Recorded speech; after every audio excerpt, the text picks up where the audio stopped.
Ahora vamos a abordar el tema de insuficiencia cardíaca. Este va a ser el apartado de diagnóstico y tratamiento.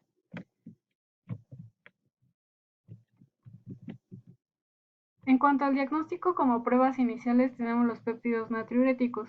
Estos, como se comenta, pueden emplearse como una prueba inicial y vamos a tomar un corte o límite superior dependiendo de si se trata de un paciente con una falla cardíaca crónica o un contexto agudo. Entonces, dentro del contexto no agudo, un paciente que ya tiene una cardiopatía de base, vamos a tomar el límite superior de BNP como 35.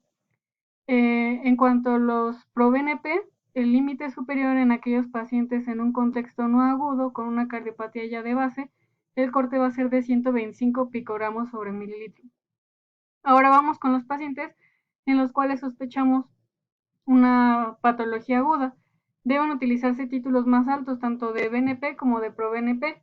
Aquí el corte de BNP se considera 100 picogramos sobre decilitro y de pro-BNP de 300. Generalmente se aplican los mismos cortes en las fallas cardíacas de FEBI conservada o reducida, pero generalmente estos títulos se pueden considerar más altos en aquellos pacientes que ya cursan con una FEBI reducida. Tenemos que tener en cuenta que la medición de estos péptidos natriuréticos descarta el diagnóstico de insuficiencia cardíaca, pero no nos brinda como tal la certeza diagnóstica, ya que existen muchas otras alteraciones que pueden elevar estos péptidos. Entre ellos está la fibrilación auricular, edad y en algunas guías se manejan cortes diferentes para personas de la tercera edad, insuficiencia renal crónica u obesidad. Ahora, en cuanto a la insuficiencia cardíaca de FEBI conservada, vamos a abordar únicamente de manera rápida. Se presentan pacientes con signos y síntomas muy inespecíficos. Al realizar ecocardiograma, la FEBI se encuentra conservada. Esta se considera mayor del 50%. En algunas bibliografías se ha tomado como corte 40-49% para considerar un paciente con FEBI conservada. Entonces, como habíamos dicho, en estos pacientes que se presentan con estos signos específicos y que nosotros sospechamos una posible agudización o que es la patología crónica de base, los cortes son menores, el BNP 35 y ProBNP 125. En el electrocardiograma generalmente se encuentran ciertas alteraciones, arritmias como la fibrilación auricular, alteraciones ya de la repolarización e hipertrofias ventriculares. Y únicamente en ecocardiograma podemos tener aumento de volumen de la aurícula izquierda, del ventrículo izquierdo, y incluso en estos pacientes podemos realizar ecocardiografías con prueba de estrés para evaluar la función del ventrículo izquierdo y de las presiones de las arterias pulmonares. También nos permite evaluar cómo cambia el gasto cardíaco una vez que se aplica la prueba. Entonces, una vez que nosotros tenemos un paciente con sospecha de insuficiencia cardíaca que no tiene una presentación aguda como tal, pues lo más importante es hacer la historia clínica de este paciente, que tenga ya antecedente de cardiopatía isquémica con antecedente de infarto o revascularización, pacientes hipertensos que están expuestos a fármacos cardiotóxicos como algunas quimioterapias o radiación, uso de diuréticos de manera previa y datos pues, de falla, la ortopnea o disnea paroxística nocturna. A la exploración física lo que nos importa identificar pues sean estertores, datos de retención hídrica con edema bilateral, soplus, ingurgitación venosa yugular, y en el electrocardiograma, como les había comentado, realmente podemos encontrar cualquier anomalía que esté desencadenando esta sintomatología. Tenemos que tener al menos uno de estos puntos de manera o en la valoración inicial de nuestro paciente. Ahora pasamos al siguiente punto, que es la determinación de los péptidos natriuréticos. Ya habíamos comentado el corte. Si nuestro paciente está por arriba de estos cortes, se realiza el ecocardiograma y ya se confirma pues la insuficiencia cardíaca e incluso el factor desencadenante o la etiología para iniciar un tratamiento dirigido. Si tenemos todos estos datos ausentes, pues realmente el diagnóstico es poco probable. En cuanto a los estudios de imagen, pues de primera instancia, radiografía de tórax nos sirve para identificar a pacientes que llegan con datos de disnea, causas pulmonares o causas no cardíacas de esta sintomatología. Una vez que nosotros identificamos a nuestro paciente con disnea, realizamos la radiografía, vemos ya datos de cardiomegalia, datos de congestión, pues obviamente nos va a hablar acerca de una etiología cardíaca. Y la realización de una radiografía de tórax va a ser más útil en pacientes en un contexto agudo, no tanto en pacientes ya con falla cardíaca crónica establecida o con cardiopatía isquémica crónica, en donde podemos encontrar únicamente cambios en la silueta cardíaca o datos de hipertensión pulmonar.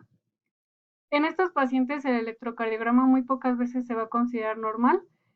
Vamos a encontrar, como les había comentado, arritmias que estén desencadenando la falla cardíaca aguda, ya datos de hipertrofia, secundario a patologías crónicas como hipertensión, datos de infarto, isquemia en agudo, que puedan explicar la sintomatología del paciente.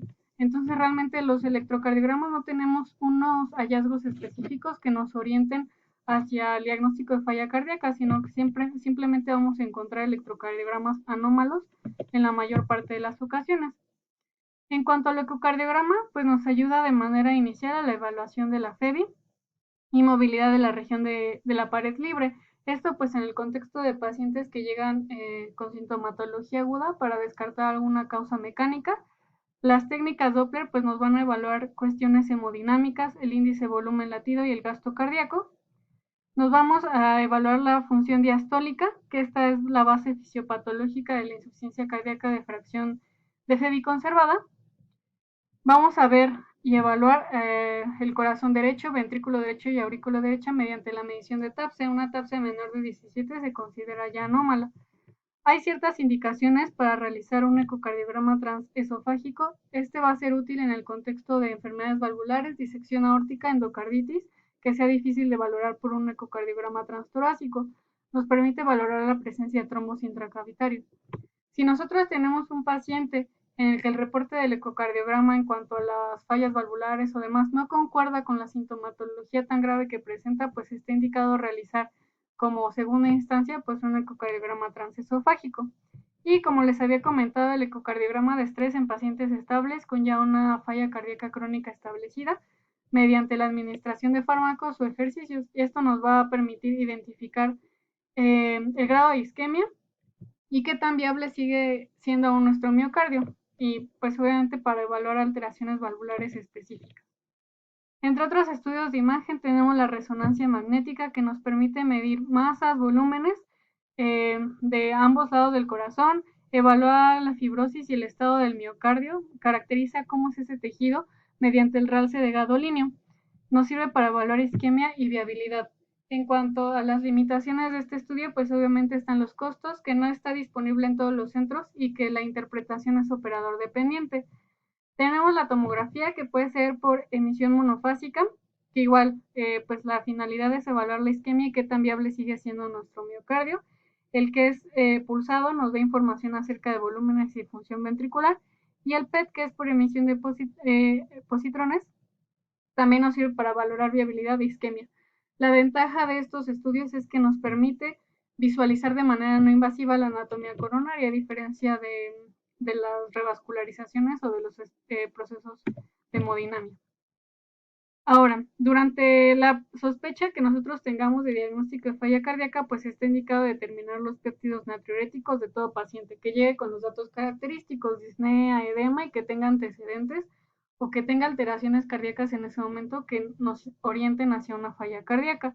El electrocardiograma de 12 derivaciones, la radiografía, como habíamos comentado, para evaluar datos de congestión pulmonar y tratar de identificar causas no cardíacas de la sintomatología. Troponinas en el caso de que tengamos sospecha por hallazgos en el electrocardiograma de un proceso isquémico agudo, los electrolitos, química normal, el hemograma completo y las funciones tiroideas y hepáticas son los estudios que tenemos que hacer de primera instancia.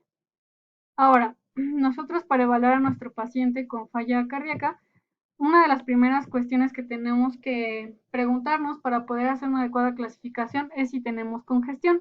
El 95% de nuestros pacientes van a llegar congestivos. A este se le conoce como un paciente húmedo. El 5%, a pesar de que cursan con la falla cardíaca aguda, no cursan con datos de congestión o con retención hídrica, y este es un paciente seco. Ahora vamos a valorar la perfusión para clasificar a nuestro paciente como caliente o frío. Entonces tenemos un paciente húmedo y caliente. Caliente quiere decir que está adecuadamente perfundido, entonces la presión arterial sistólica está normal, o incluso en algunos pacientes cursan con hipertensión. De estos tenemos tipo vascular, que se debe a la redistribución de fluidos, y el tipo cardíaco, que es la acumulación de fluidos, que por eso tienden a la hipertensión. Vamos a ver más adelante esto en cuanto al manejo.